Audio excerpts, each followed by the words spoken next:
Ստորագրվում է համաձայնագիր Հայաստանի Հանրապետության կառավարության և Իսրայելի պետության կառավարության միջև դիվանագիտական անձնագրեր ունեցող անձանց մուտքի արտոնագիր ստանալու պահանջի վերացման մասին։ Agreement between the government of the Republic of Armenia and the government of the State of Israel on visa exception for holders of diplomatic passports.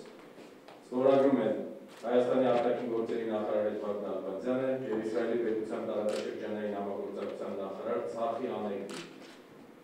Կոնվենցիա Հայաստանի Հանրապետության կառավարության և Իսրայելի պետության կառավարության միջև եկամուտների և գույքի կրկնակի հարկումը բացառելու և հարկումից խուսափելու կանխելու մասին։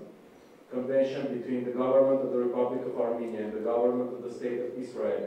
for the avoidance of double taxation and the prevention of fiscal evasion with respect to taxes on income and on capital.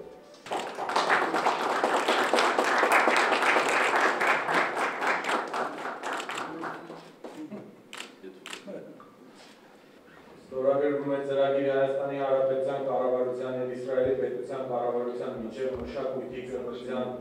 և գիտության, սպորտի և երիտասարդության ոլորտներում 2017-2020 թվականներին համագործակցության մասին։ Ստորագրում են Հայաստանի Հանրապետության մշակույթի նախարար պարոն Արմեն Ամիրյանը և Իսրայելի պետության